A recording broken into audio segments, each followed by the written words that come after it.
Just it's my All right, there we okay. go. It's recorded. So hello everyone. So today we have Angular APAC meetup, and we have an amazing guest, Chau, who may or may not have visited us before.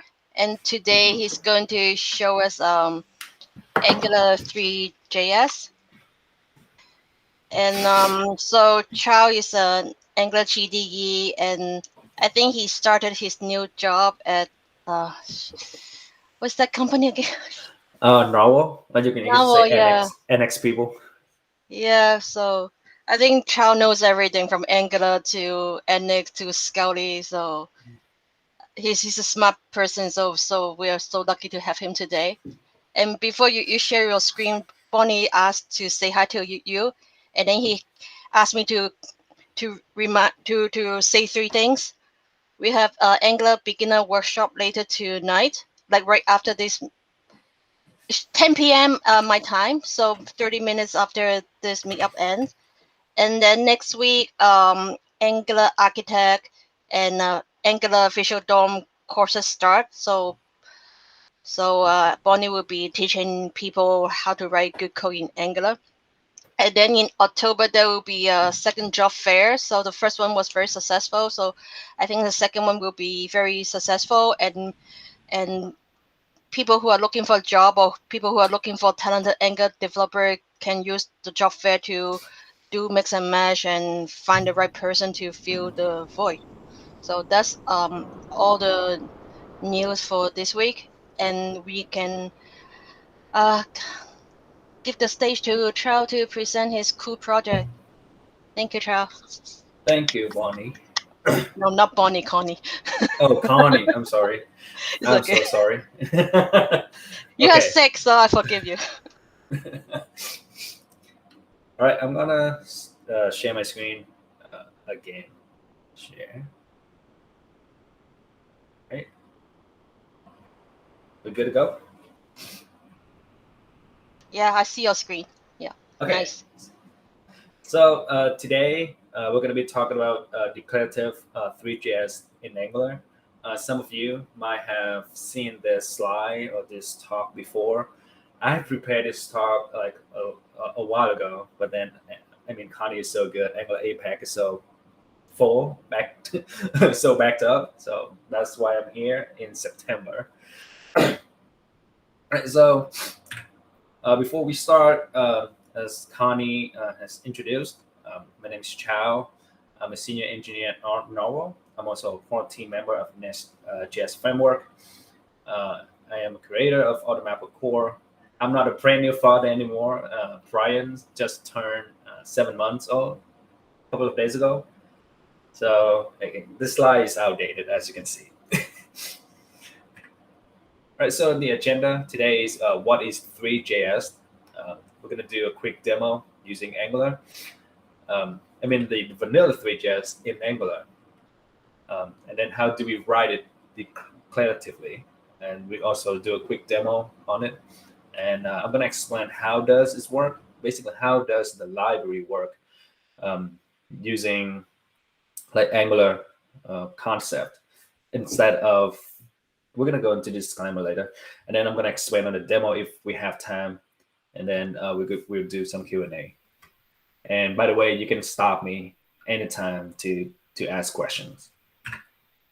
And this is a disclaimer. This is not how to. I'm not gonna show you how to use the library or the project that I'm working on. It's just an introduction, and also how the library or what the library is leveraging from Angular's perspective to make everything work. Um, again, so I hope everybody learns something.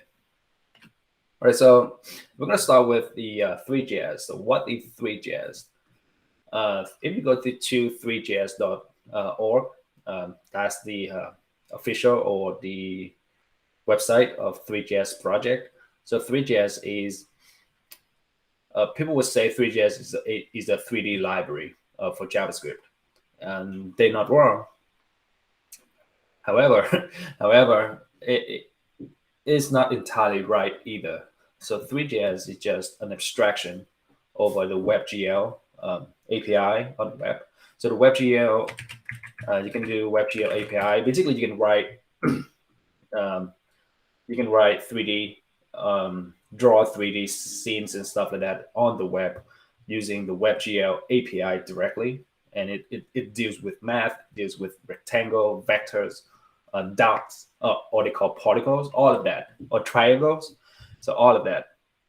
And it is really verbose. It's really hard.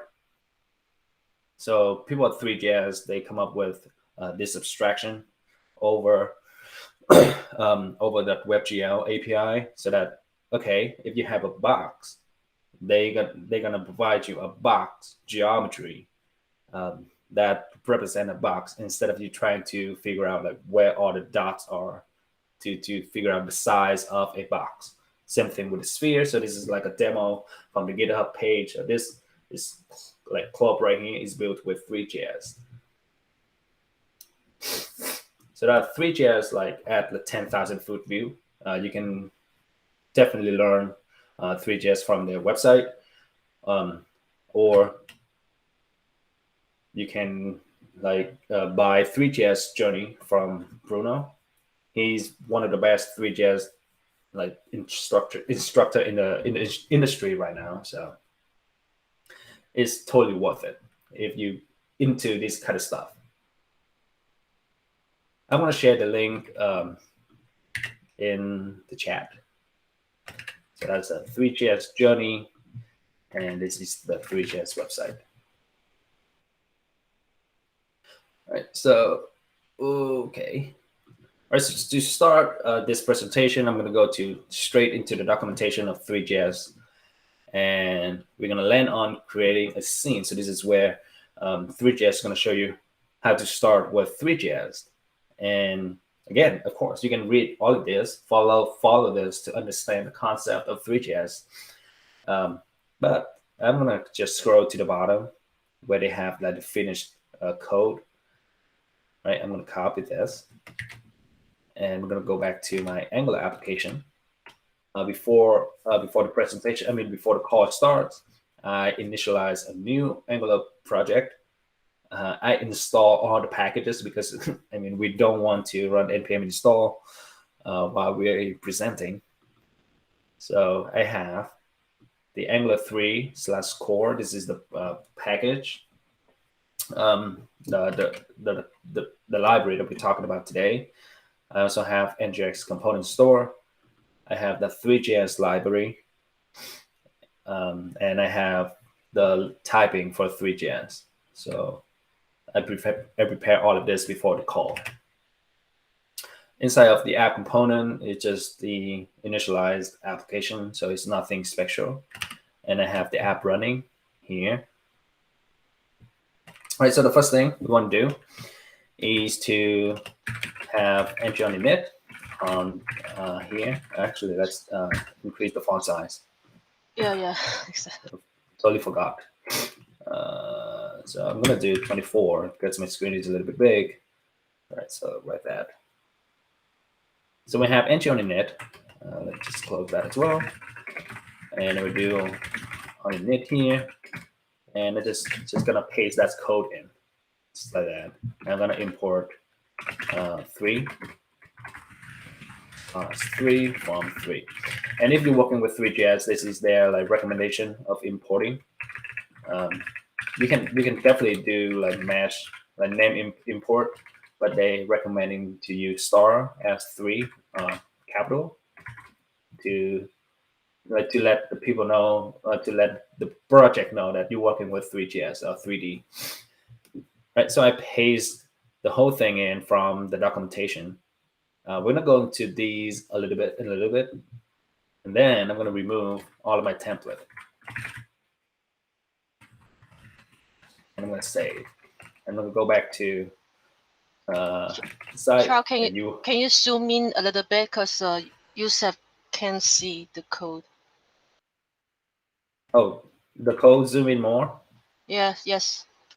Okay. How's that? Control plus. Oh, perfect. So this is 28 font size. Let me know if you need more. Let's go to 32. All right, so how about this? Yeah, that's perfect. Cool. All right. So again, let's just go back. I remove all the template from the app component, and I paste in the code from the THREE.js documentation. So everything here. All right. Now let's go back to the site. This is what we get, like a spinning cube. Now this, like when you look at this, oh, so this is so easy. You can just copy and paste code. Yes, it is easy. You can just paste that in. It just works. You don't have to have anything on the template, because when you like initialize the renderer, like this one right here is gonna give you the DOM element, which is the canvas element. So if I inspect right now, you see that you have that canvas. I'm gonna just refresh and have that open as well. I'm gonna just zoom this in as well. So you have that canvas element there, which given to you by THREE.js library. You can definitely have your own canvas element, right, like that. This is completely up to you. And then you can do view child, like you can view child it and pass that to this one right here. So like view child canvas, something like that, right? So you can do something like this, and so you can manage your canvas. That's up to you, but you don't need to. Now let's talk about like this code, like what the problem with this code. So the problem with this code is that now you have one cube. You have one that the green cube. You have that one thing. What if you want to have another one, right? Or you want to have like an ng4 over it? You have create like 100 cubes or something like that, with different position, with different animations. So if we talk about Angular, in Angular we have component. So if we have like a cube component, we can definitely make like 100 components, right? 100 cube components with the ng4 on the template or something like that. However, now you start thinking, okay, I can just grab this piece and make that a component. It might work. However, you're gonna need the scene, you're gonna need the camera, and you're gonna need the renderer. So you're gonna have like let's assume that you have an app cube component, right? And then you're gonna have to pass in those like renderer as input, like camera, or even the scene, stuff like that. And you have to keep passing in these into your like cube component, and then to pass those in. Now these like have to go out as the component property. So it doesn't really play well with the Angular concept, right? So it's called work. Again, one more thing, like resizing doesn't work. Like if you resize your canvas after it's been initialized, it doesn't really like react. You're gonna have to have like so somewhere here you have to add the conditioner on the window, have a resize, and then do something.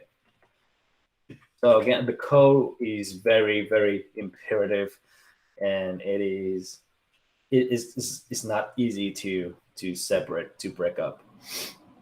Right, so that's Angular. That's THREE.js, or vanilla THREE.js in Angular. Right, so that's how the code looks like.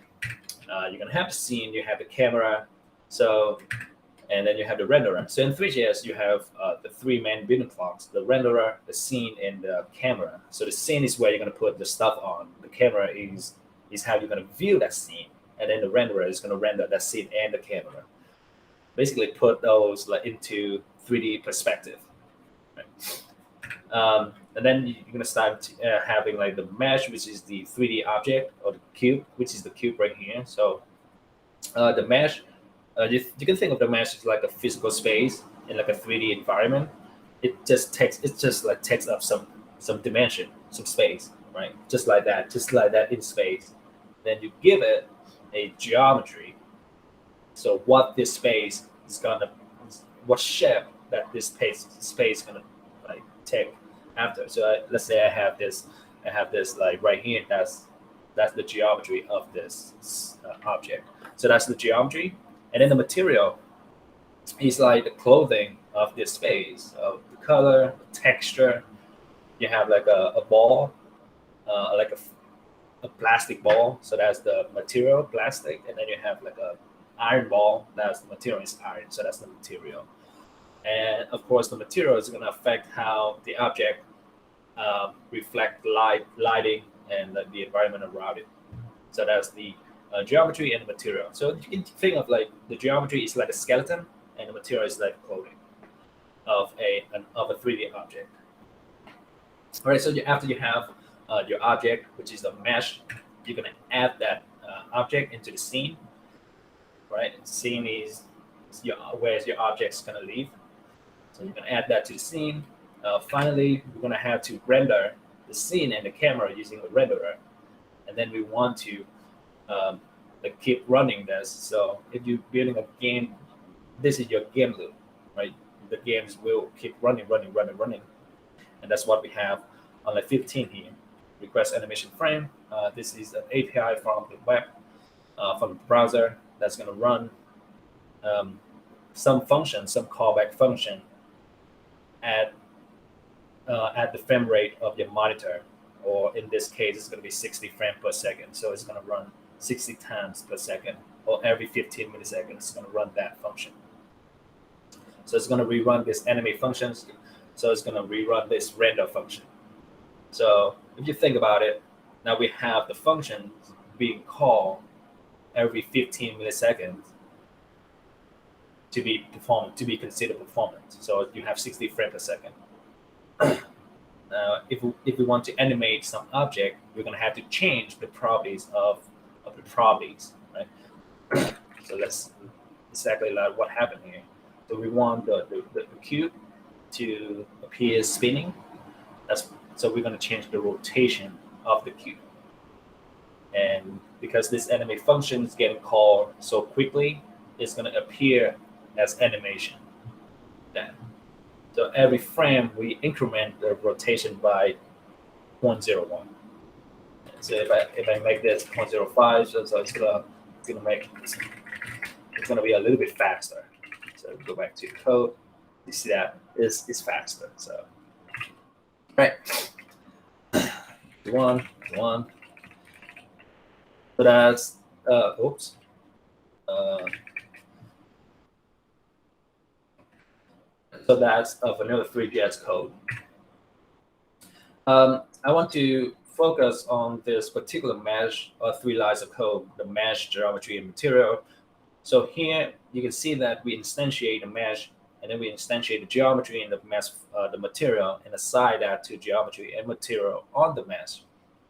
Alternatively, we can initialize the geometry first and the material first, and then pass those into the mesh. So this way, with line 8 and line 9, it's easier to see that you can reuse the geometry and the material. So you can have like 100 mesh, but they reuse the same geometry and the material. So think about you have like 100 plastic balls, right? So there's no reason why you have to recreate the plastic material or the sphere or the ball geometry, right? So just a slight change, but it's going to affect how you think about when we get into the Angular implementation. Right, so again, that's how the vanilla 3.js code looks like. I mean, it's not that bad, to be honest, but it's just being fun. Right, so how do we make it better for Angular developers? With Angular 3, and some of you might be sitting there and thinking, oh, Angular 3, that sounds kind of weird. It's actually just an inside job, well, because Angular 3 was never released. So I'm now releasing Angular 3. So filling the gap. Actually, it's just Angular 3.js with the word 3 instead of the number 3. Right. All right. So now we're going to get into the demo of Angular 3. Before I do that, do we have any questions so far?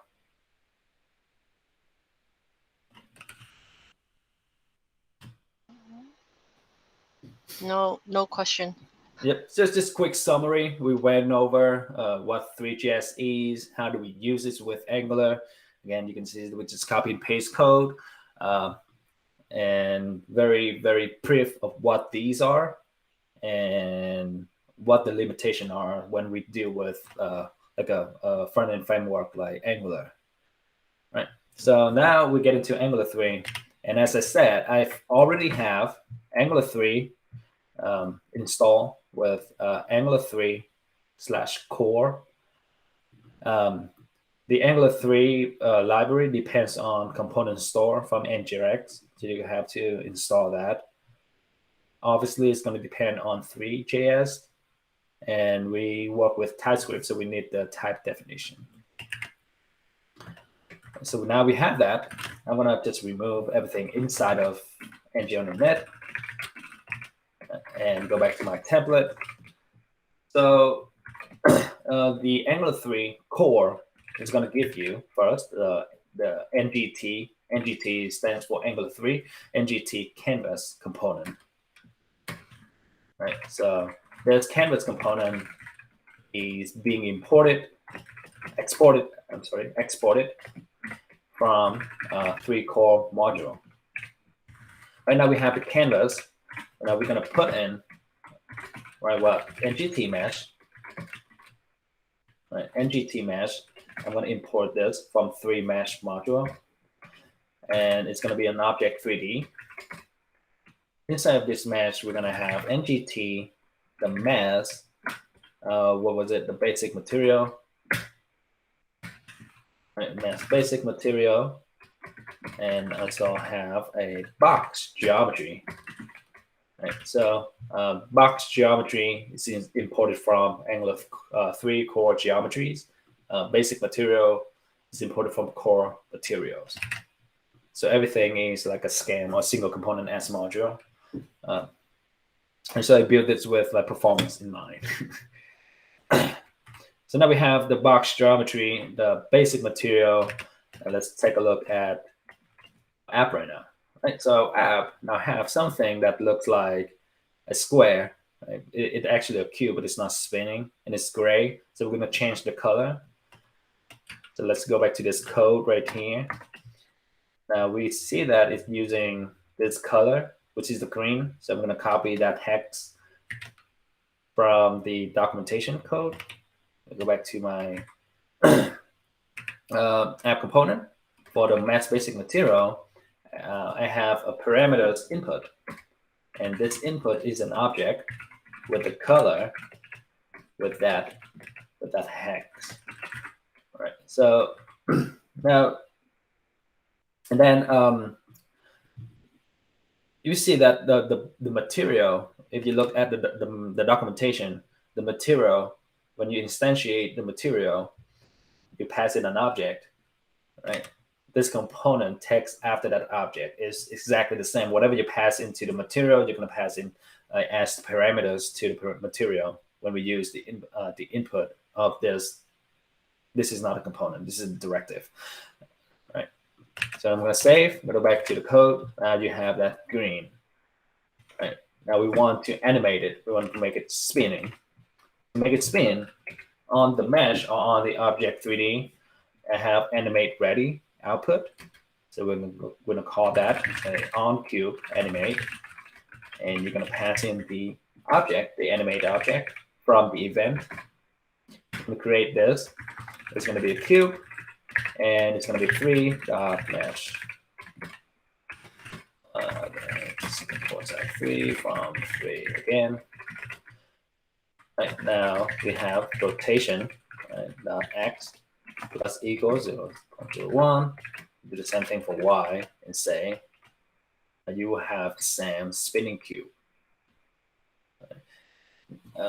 Now you might think that, oh, the color looks a little bit off.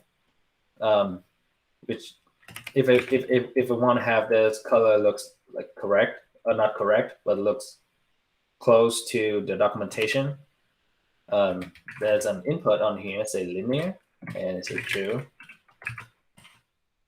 Now that green looks, I guess, more green to you. But this is this color actually looks wrong in the 3D space. So by default, the NGT canvas has some like color management for you. And I have this link right here. So this is the difference. The difference like of different color mode. So on the top left right here, this is the default of the NGT canvas as well. So this is the yellow looks like the yellow looks like with color management. And this is the yellow without color management. So, I mean, you can tell that this looks more realistic than this.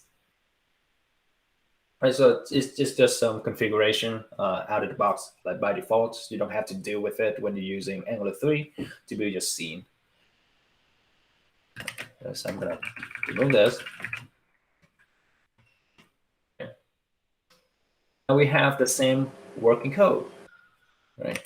And that's it. This is the template, and this is an output. It's very natural to use as an Angular developer. You can just, hey, I have an output of this object 3D. You can just animate it with some stuff. And if you like, oh, what about the performance and stuff like that? Oh, don't wouldn't the output or the event emitter like fires the chain detection and stuff like that? So if this animation loop runs at 60 frames per second, I wouldn't the chain detection run that many times as well. So just want to let you know this function right here, or all the animation loop related function is run outside of Angular zone. So if I check if I'm inside of Angular zone, inside of this animate function, we say false. So it's outside of Angular zone, so it's not triggering any chain detection. So let's go back to the slide. So again, here's the Angular 3 code. Let's just copy over. Same thing. We have the canvas, and then we have the mesh, and then we have the box geometry and the basic material. So here's why I focus on like when you create or you instantiate the geometry in the material first, right? Because when you write the template this way, like this, these two guys instantiated and then get passed into the parent under the hood. So I just want to show that's how it actually works when you write your template. And then you have your animation function with animate ready, and this is the same animation as the documentation. And of course, you have some import as well. So the 3 core is going to provide you that NGT canvas, the mesh, and provide that NGT mesh. Buffer geometry provides you that box geometry and the basic material. Right now, we're going to focus on the template. Right. So how does this actually work? Right. So actually, the 2 concepts that the Angular 3 library makes use of is content projection and hierarchical dependency injection. And it's actually not even projection, it's just querying. So we're going to get into these in a little bit. So I'm going to go back to the code. I'm going to show now the concern of separating code earlier. Right? Now we have this mesh right here, which is my cube. I can totally make a class component, and make this a component, right, with a selector, cube, with what template, and let's be good Angular developer and turn on push here. I'm going to just copy this over to the template of app cube, and of course this as well.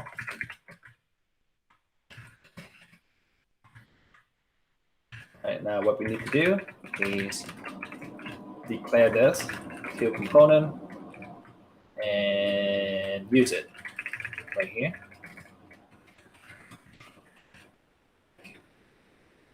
Let's go back to demo. Everything still works. Now you have like encapsulate cube like this one. So now you can have a lot of cubes, and this cube now can take in input, like maybe precision, right? Something like that, right? So we're gonna get into precision later when we have more time. But this is to show the point that now you can actually encapsulate your code, your cube, your object. You have app cube, you have like sphere, you have whatever. Now back to the slide. Right, so content projection, querying. So we have like very simple template here, parent, child. Everybody knows. Like not everybody, I guess most people would be familiar with this kind of syntax on the template. I hear some chat, I think. Um, can you zoom in? Oh, the font size. Oh, this was from earlier. Never mind.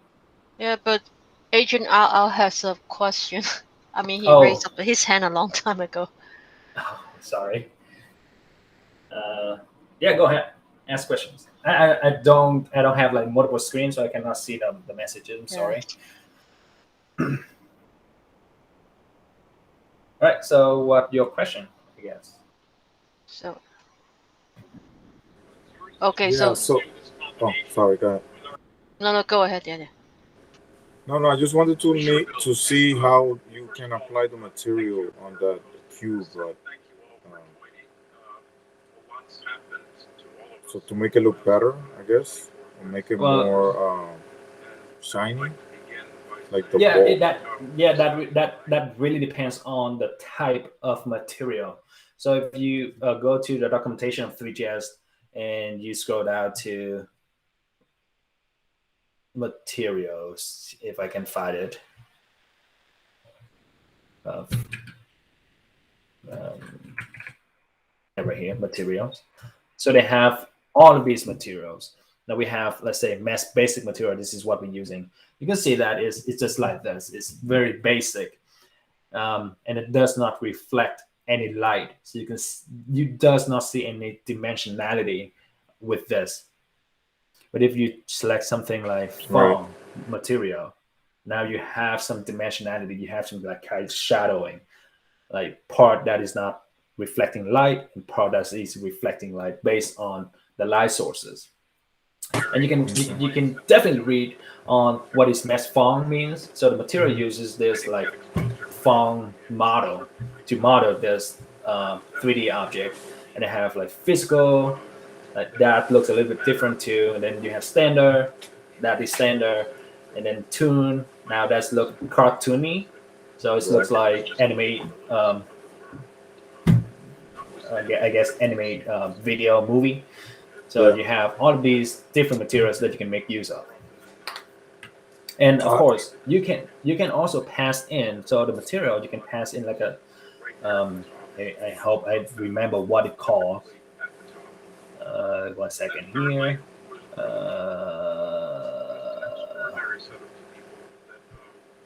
You can pass in like some map to make like you have like an earth type of earth or something like that. You can pass it in, and it makes you like the earth instead of like just the sphere. So they right. have all type of thing that you can make use of. I I don't really remember the properties here. Does the material slow down the like the frames per second? Not really, Okay. not really. But I mean, if you have like a lot of materials, yes, because the browser has to draw those. But then, as I mentioned, you have the ability to reuse material. So that just to show the point. So right here, this material is being used by this mesh right here, right? But I can make that outside the mesh and give it an ID of like this is a basic material, and have this mesh use that material. So I can pass in basic material as the ID for this material. Now I can have another mesh. Right? Have another mesh. Oops. Just have another mesh with just slightly different. So I'm going to use sphere right now. And I'm going to reuse the same material. So you only create the material once, but then you reuse it. So it's more performant this way. Nice. Thank you.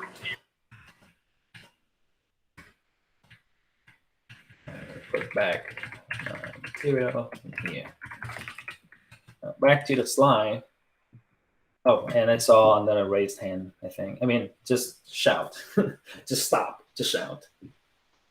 So yeah, the Maya has question too. Yep, Demaya. Hi, Chau.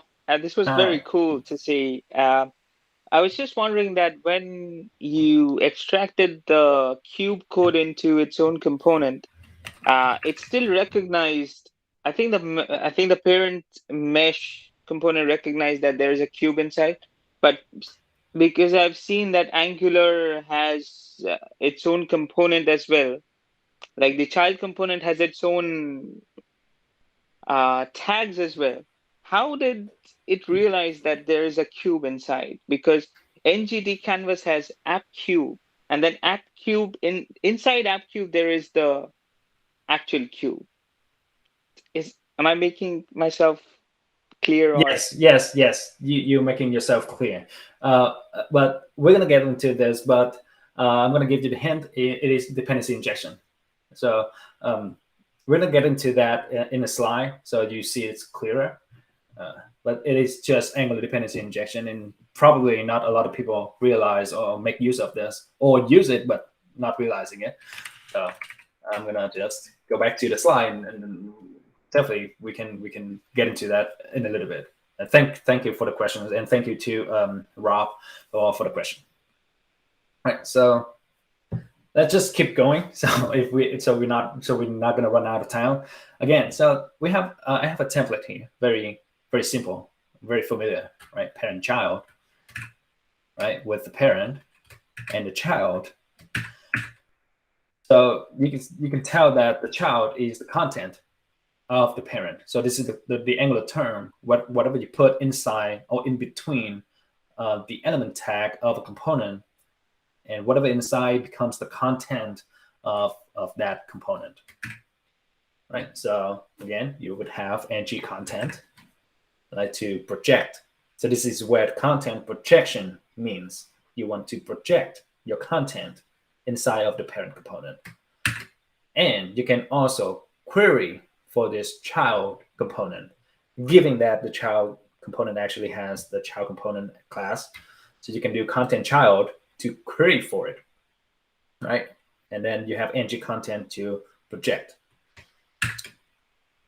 Now, if I remove that ng content and I keep my parent component not going to project anything, this line 8 right here, the content querying part, still works.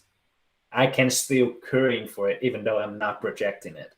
So this is a very, very important point, that you don't have to have ng content on your template, or basically you don't have to project anything. If you don't want to project anything, you can just grab that child component instance from the parent.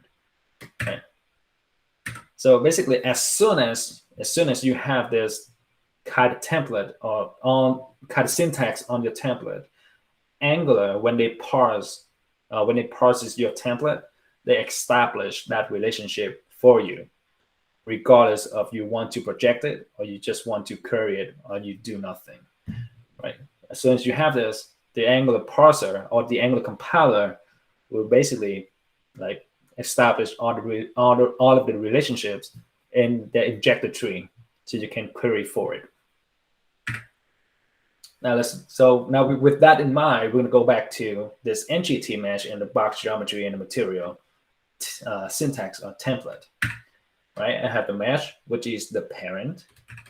I have the geometry and the material, which is the children. And we have this. We have the NGT mesh as a directive with the content child, right? So now take a step back. I said that we don't have to project anything, which means that we don't even need a template. But then all of these like component looking tag kind of thing, or element tag, all of these actually are directives. Why do I want directives? Because it is cheaper than a component. It does not have any template. So if you look back at the demo, I'm going to inspect. All the DOM has is the NGT canvas component, which contains the canvas, but it does not have any NGT mesh, all of those like DOM elements, because I don't want to have those. I don't want to fill my DOM with all of those tags. That is not going to be used anyway. Right? It's just canvas. These objects are being drawn in the canvas. So it doesn't really make sense to render all of those tags by using a component. So that's why I use a directive. Imagine you have like 1,000 cubes. You're going to have like 1,000 NGT mesh if they were components. So I'll get back to the slide. So that's why they stay directive. Right. So now you have that content child or content querying available inside of the mesh parent component without having to project those, because those are directives. There's nothing to project. Right. And inside of the mesh directive, I have like this mesh, and engineering it, I'm going to just create that mesh. So this is where I pass in the geometry and the material from these instances. So that's the mesh, and then I instantiate it. So that's the point that I want to make, is that content protection and content querying is very powerful, and a lot of people, or most people, don't realize that they can use content querying with directive. So think about you making like tables components or tabs component, and you want to have something that you can query inside of the parent component. You can use a directive. Think about that. All right. Now moving on to dependency injection. Right. So this is the actual NGT canvas component.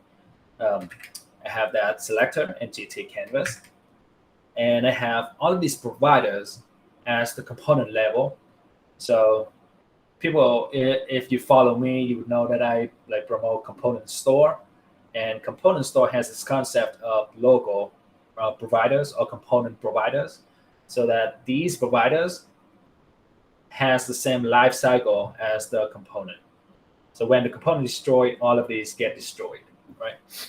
So now on this canvas component, I have all of these providers. I have the canvas store, animation store, and stuff like that to store all the information about my objects on my 3D scene.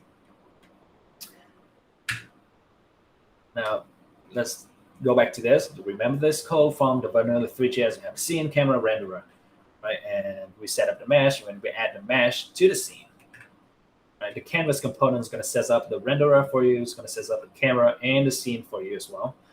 So you have all of that available at the top component. So all of your directives, all of your objects can have these available, right? Particularly this, because when we create a mesh with NGT mesh, we're going to need to add that mesh to the scene somehow, right? And this is the syntax of this library. You're going to put the mesh inside of the canvas. And as we just learned, you can see that we can use like content child to query for this mesh directive inside the canvas component, again, which is the parent, right? Because the canvas store initializes the 3 scene, so maybe we can have something like this, canvas store.add, right? The mesh directive mesh. So you can have something like this inside the canvas component. However, like with THREE.js, you can add literally any 3 object, and you can basically some object can add other stuff onto it. So on the template, I have to support that as well. So basically, you can like add anything. You can put anything in between the canvas. So now from the canvas component perspective, what else do we need to query for? It's pretty hard to determine what else do we need to query for. So again, now go back to parent-child. Now we look into the child component perspective. What child component, like with this kind of relationships, what information is made available to the child component? You can inject the parent component inside child component. So like this, if you have parent-child, you can inject this. And to answer your question, Rob, if you have like a grandchild, basically the child that has like the grandchild component, that grandchild component can actually inject that parent component as well. So now to go back to the app cube, so this app cube right here, app cube has NGT mesh, and because app cube is inside NGT canvas, this NGT mesh also has access to the canvas outside of it. Now this will not work. This will not work, but this will work. Right, so back to the slide. Right, you can inject the parent component. And what else you can inject? So remember on the component, we have some providers, like add the component providers. You can inject those as well from the parent component. Right. So with that in mind, again, I have the link here. So it's actually on the official documentation of Angular. So go give that a read. It's going to open up a lot of like possibilities when you build your library or component. Let's now go back to our entity canvas and NGT mesh. Now we take a look at the mesh directive. Right, we can inject the canvas store from the NGT canvas, and then add the mesh to the scene on the canvas store. So by doing this way, I can have like NGT mesh or whatever object inject the canvas store and add itself onto the scene instead of the other way around. Right. So again, mind blowing. All right. So I think that is the dependency injection portion. I'm gonna stop for question.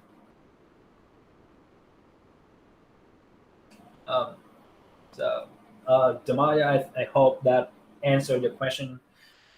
Simon has a question. Is it possible to change the camera to orthographic at runtime? I think yes. So the NGT canvas has the camera option.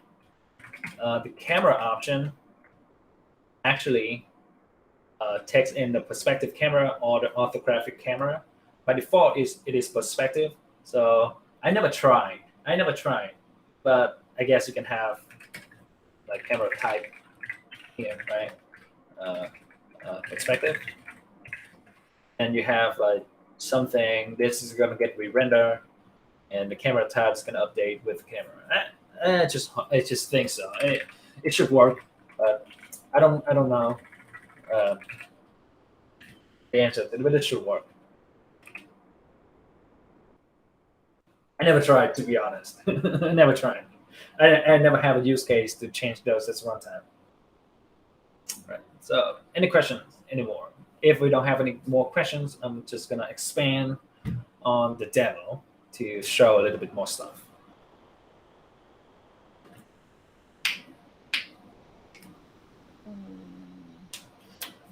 Right. No, Last I don't call. see any question.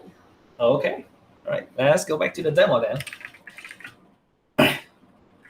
So now we see that we have this app cube, right? Now let's have this app cube have some state, have some internal state, right?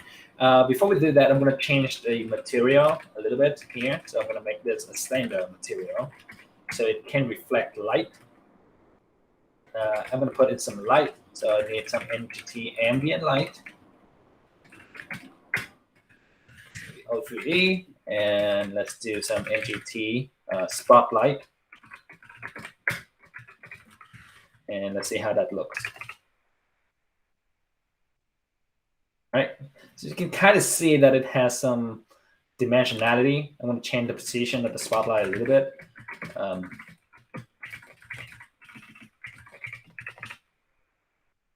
Now, there you go. You can see that it has size. It's clearly a cube, right? Now we're going to have some state to this cube. So let's say let's have a state called hover, right? I want to hover this state, this cube, and do something with it, right? So on the mesh, on the entity mesh, there's a pointer over event.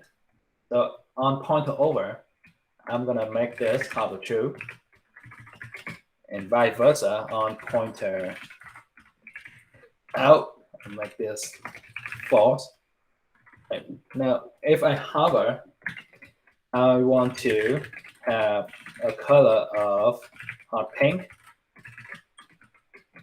If I'm not hovering, I want to have a color of orange. So that is orange.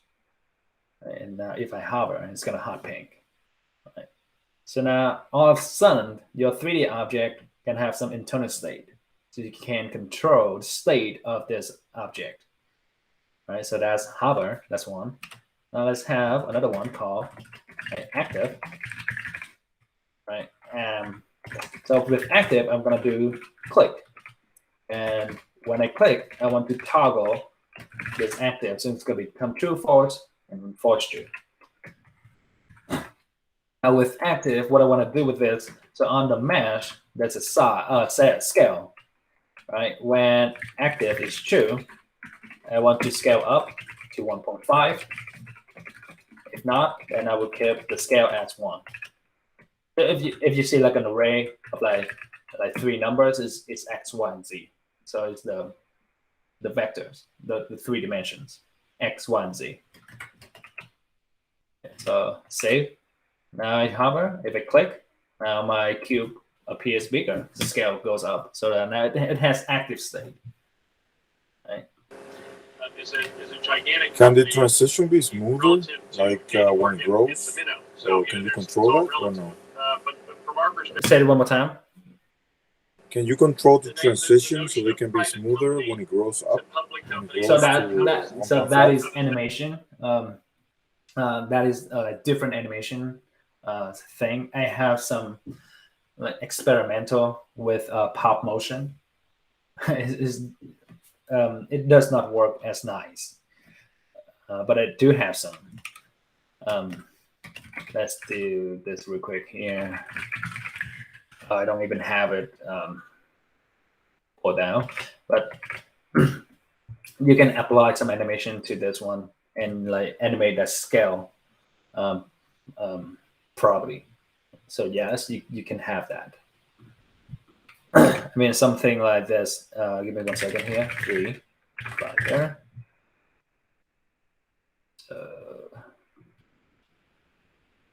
So you can have something like this. Oh, this is not animation. Never mind. Never mind. All right.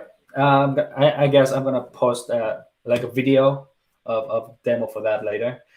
I think we're running out of time here, but yeah, now you can have like states. With that in mind, you can have input now, right? Input and make this a position. It's going to be a 3, 3 vector 3, right? The position is a 3 vector 3 because it is like x, y, and z. So I'm going to now pass this position input to my entity mesh, and now I can have 2 cube. One with 2, 0, 0, and another one with -2, 0, 0. Right, so now I have 2 cube. Then they have their own state. So now you have like that component, like my set or concept from Angular at your disposal. Right? I can create more cube if I want to. And I can do some like NG4 on this cube if I want to. Another cool thing is that now I can have a group. I can group these cubes together and have a different animation on the group.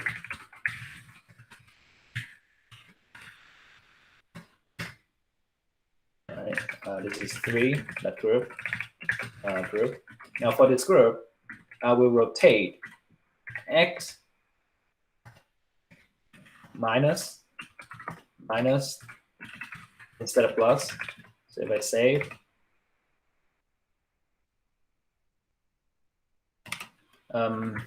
let's do Z. There we go. And so now I have like the ability to group things together with the group, and you can animate that group, like the whole group.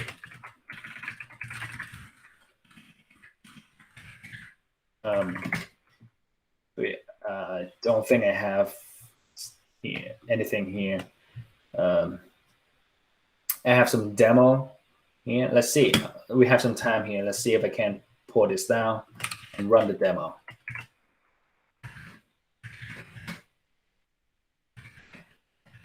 Oh, I do have Angular 3.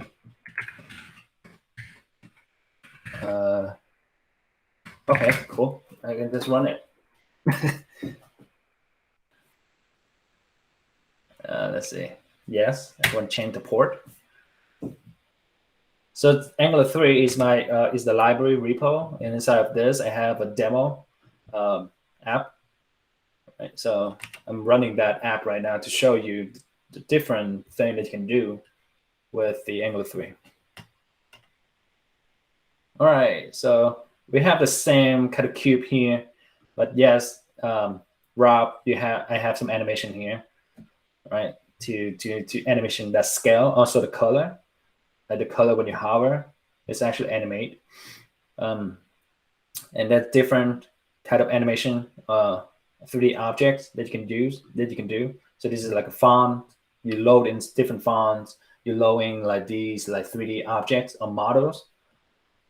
Like this one right here. You have like cubes, 1,000 cubes. And you can have HTML as well. So these are HTML inside of the canvas scene, along with your 3D object. You have all kind of stuff you can do with this. So, any question?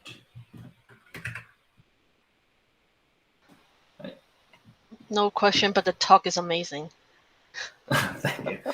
So for to summarize, we have content querying and dependency injection come out of the box. So make use of them, like know them, like learn about them.